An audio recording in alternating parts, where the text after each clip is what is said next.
Shalom. ಈ ಶುಭ ಮುಂಚಾನೆ, ಈ ಮುಂಚಾನೆಯಲ್ಲಿ ನಿಮ್ಮೆಲ್ಲರನ್ನ ಈ ವಾಕ್ಯಗಳ ಮೂಲಕ ಸಂಧಿಸಲಿಕ್ಕೆ ನನ್ನ ಸರ್ವಶಕ್ತನು ಪರಾತ್ಪರನು ಜೀವ ಸ್ವರೂಪನಾದ ದೇವರು ಕೊಟ್ಟ ಅವಕಾಶಕ್ಕಾಗಿ ನಾನು ಆತನಿಗೆ ಸ್ತೋತ್ರ ಮಾಡ್ತೇನೆ. ಮುಂಜಾನೆಯೇ ಆತನ ಸ್ವರವನ್ನು ಕೇಳಿಸಿಕೊಳ್ಳುವಂಥದ್ದು, ಮುಂಜಾನೆಯೇ ಆತನ ಸಾನ್ನಿಧ್ಯದಲ್ಲಿ ಆತನ ವಾಕ್ಯ ಕೇಳಿಸಿಕೊಳ್ಳುವಂಥದ್ದು ಅದ್ಭುತವಾದಂಥದ್ದು, ಅತಿಶಯವಾದಂಥದ್ದು. ಈ ದೈವಿಕ ಧ್ವನಿ ಎಂಬ ಈ ಒಂದು ಯೂಟ್ಯೂಬ್ ಚಾನಲ್ ಮೂಲಕವಾಗಿ ನಾವು ನಿಮ್ಮೊಂದಿಗೆ ಬರ್ತಾ ಇದ್ದೇವೆ.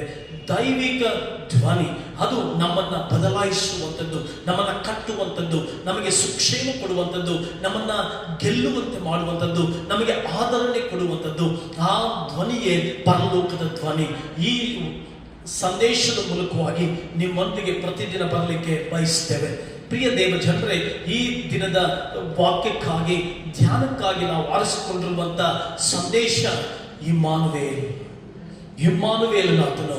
ಇದಕ್ಕೆ ಆಧಾರವಾಗಿ ನಾವು ಮಾತನಾಡ್ತಿರುವಂತ ದೈವಿಕವಾದ ವಾಕ್ಯ ಯೆಶಾಯನ ಬರೆದ ಪ್ರವಾದನದ 7ನೇ ಅಧ್ಯಾಯ 14ನೇ ವಚನ.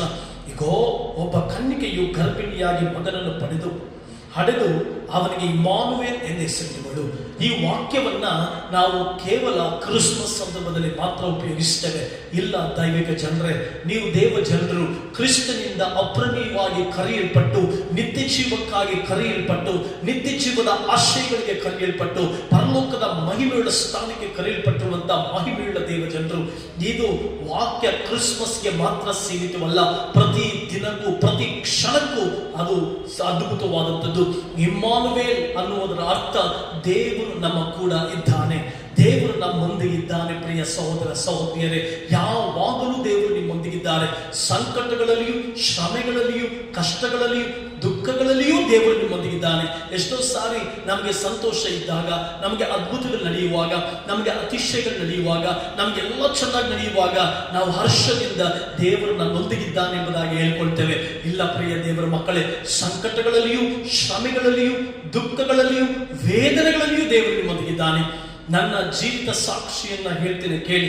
ನಾನು ಬೆಂಗಳೂರು ಪಟ್ಟಣದಲ್ಲಿ ಸೇವೆ ಮಾಡ್ತಿದ್ದಾಗ ಕರ್ತನು ನನ್ನನ್ನು ರಾಜಾನುಗುಟ್ಟ ಅನ್ನುವಂಥ ಪ್ರದೇಶಕ್ಕೆ ದೇವರು ಕರೆದಾಗ ನಾನು ಅಲ್ಲಿಂದ ಬೆಂಗಳೂರು ಪಟ್ಟಣವನ್ನು ಬಿಟ್ಟು ಕರ್ತನ ಸೇವೆಗಾಗಿ ಬಂದೆ.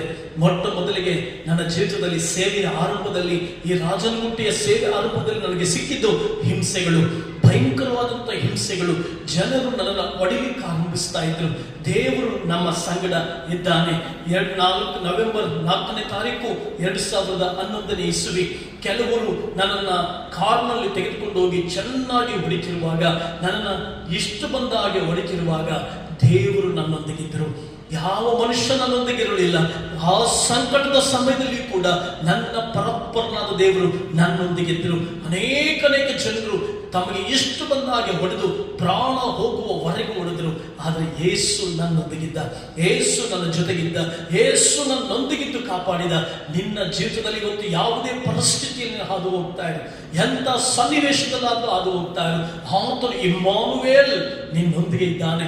ಇಮ್ಮಾನುವೇಲ್ ನನ್ನ ಕೂಡ ಇದ್ದಾನೆ, ನಿನ್ನ ಕೂಡವೂ ಇದ್ದಾನೆ. ನೀನು ಇವತ್ತು ಈ ಕ್ಷಣದಲ್ಲಿ ಯಾವುದೇ ಪರಿಸ್ಥಿತಿಯಲ್ಲಿರು, ಯಾವುದೇ ಸನ್ನಿವೇಶದಲ್ಲಿರು, ಯಾವುದೇ ಸಂಕಟದಲ್ಲಿರು, ಯಾವುದೇ ವೇದನೆಯಲ್ಲಿರು, ಈಗೋ ಕರ್ತನು ನಿನಗೆ ಹೇಳ್ತಾ ಇದ್ದಾನೆ, ನಾನು ನಿನ್ನೊಂದಿಗಿದ್ದೇನೆ.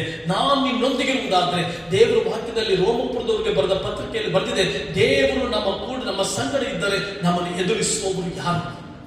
ದೇವರು ನಿನ್ನ ಸಂಗಡ ಇದ್ದಾನೆ. ಸೈತಾನ್ ಒಂದು ವೇಳೆ ಹೇಳ್ಬೋದು, ದೇವರು ನಿನ್ನ ಜೊತೆಯಲ್ಲಿ ಇಲ್ಲ, ದೇವರು ನಿನ್ನ ಕೈ ಬಿಟ್ಟಿದ್ದಾನೆ, ದೇವರು ನಿನ್ನ ಕೈ ಬಿಟ್ಬಿಟ್ಟಿದ್ದಾನೆ, ನಿನ್ನ ಕುಟುಂಬವನ್ನು ಕೈ ಬಿಟ್ಬಿಟ್ಟಿದ್ದಾನೆ, ನಿನ್ನ ಬಿಸಿನೆಸ್ ಕೈ ಬಿಟ್ಬಿಟ್ಟಿದ್ದಾನೆ ಎಂಬುದಾಗಿ ಹೇಳ್ಬೋದು. ಭಯ ಪಡಬೇಡ. ಅವತ್ತಿನ ದಿನ ನಿನ್ನ ಜೀವಿತದಲ್ಲಿ ಏನೆಲ್ಲ ಪರಿಶ್ರಮಗಳಿದೆಯೋ, ಏನೆಲ್ಲ ಸಂಗತಿಗಳಿದೆಯೋ ಯೋಚಿಸಬೇಡ. ಗಿದ್ಯೋನನು ದೇವರಿಗೆ ಹೇಳ್ತಾನೆ, ದೇವರು ನಮ್ಮ ಸಂಗಡ ಇದ್ದರೆ ಇದೆಲ್ಲ ಅನ್ನೋದು ಏಕೆ ನಾವು ಅನುಭವಿಸಲಿಕ್ಕೆ ಸಾಧ್ಯ? ಯಾಕೆ ಅನುಭವಿಸ್ತಾ ಇದ್ದೇವೆ? ಪ್ರಿಯ ದೇವರ ಮಕ್ಕಳೇ, ಪ್ರಿಯ ಸಹೋದರನೇ, ಸೈತಾನ್ ಒಂದು ವೇಳೆ ದೇವರು ನಿನ್ನ ಸಂಗಡ ಇಲ್ಲ, ಕೈ ಬಿಟ್ಬಿಟ್ಟಿದ್ದಾನೆ, ದೇವರು ನಿನ್ನ ಜೊತೆಯಲ್ಲಿ ಇಲ್ಲ, ಕೈ ಬಿಟ್ಬಿಟ್ಟಿದ್ದಾನೆ, ನಿನ್ನ ಕುಟುಂಬ ಜೊತೆ ಇಲ್ಲ, ನಿನ್ನ ಕೆಲಸದ ಜೊತೆ ಇಲ್ಲ ಎಂಬುದಾಗಿ ಹೇಳುವುದಾದ್ರೆ ಅವನ ಕಡೆಗೆ ಕಿವಿ ಕೊಡಬೇಡ. ಪರಾತ್ಪರನಾದ ದೇವರು ಕಲ್ವಾರ ಶಿಲ್ಪೆ ಮೇಲೆ ನಿನಗೋಸ್ಕರವಾಗಿ ತನ್ನ ರಕ್ತವನ್ನು ಸುರಿಸಿ ತನ್ನ ಪ್ರಾಣವನ್ನು ಕೊಟ್ಟು ನಿನಗೋಸ್ಕರವಾಗಿ ನಿಂತಿದ್ದಾನೆ. ಆತನ ಕೈಗಳು ನಿನ್ನೊಂದಿಗಿದೆ, ಆತನ ಗಾಯವಿದ್ದ ಕಾರಣಗಳಲ್ಲಿ ಕರ್ತನು ನಿನ್ನನ್ನು ಮುಟ್ಟಿದ್ದಾನೆ. ನಿನ್ನನ್ನು ಅಂಗೈಗಳು ಚಿತ್ರಿಸಿಕೊಂಡಿದ್ದೇನೆ, ಅದಕ್ಕಾಗಿಯೇ ನಾನು ಗಾಯಪಟ್ಟೆ, ಅದಕ್ಕಾಗಿಯೇ ನಾನು ನೋಪಟ್ಟೆ, ಅದಕ್ಕಾಗಿಯೇ ರಕ್ತ ಸುರಿಸಿದೆ ಎಂಬುದಾಗಿ ದೇವರು ಹೇಳ್ತಾ ಇದ್ದಾನೆ. ಭಯಪಡಬೇಡ, ಇಮ್ಮಾನುವೇಲ್ ಆತ ನಿನ್ನ ಜೊತೆಯಲ್ಲಿದ್ದಾನೆ, ಈಗಲೂ ನಿನ್ನ ಜೊತೆಯಲ್ಲಿದ್ದಾನೆ. ಭಯಪಡಬೇಡ, ಕಾದುಕೊಂಡಿರು. ಆತನ ಕೈಗಳಲ್ಲಿ ಸುರಕ್ಷಿತವಾದಂತಹ ಸ್ಥಳದಲ್ಲಿ ಇದೆಯಾ. ಅವನು ನಿನ್ನನ್ನು ಎಂದಿಗೂ ಕೈ ಬಿಡಲಿಲ್ಲ, ನಿನ್ನನ್ನು ಎಂದಿಗೂ ಆತನು ಕೈ ಬಿಡದೆ ಕಾಯುವಂತ, ಎಂದೆಂದಿಗೂ ನಡೆಸುವಂತ ಅದ್ಭುತವಾದ ದೇವರು, ಅದ್ಭುತವಾದ ಇಮ್ಮಾನುವೇಲ್ ನಮ್ಮ ಸಂಗಡ ಇದ್ದಾನೆ. ಭಯಪಡಬೇಡ, ಚಿಂತಿಸಬೇಡ. ದೇವರೊಂದಿಗಿರುವುದು ನಿಶ್ಚಯ. ಕರ್ತನನ್ನ ಮುನ್ನೋಡಿ, ಕರ್ತನಿಗಾಗಿ ಮುನ್ನುಗ್ಗು. ಕರ್ತನ ನಿನ್ನನ್ನು ಆಶೀರ್ವದಿಸಲಿ. God bless you.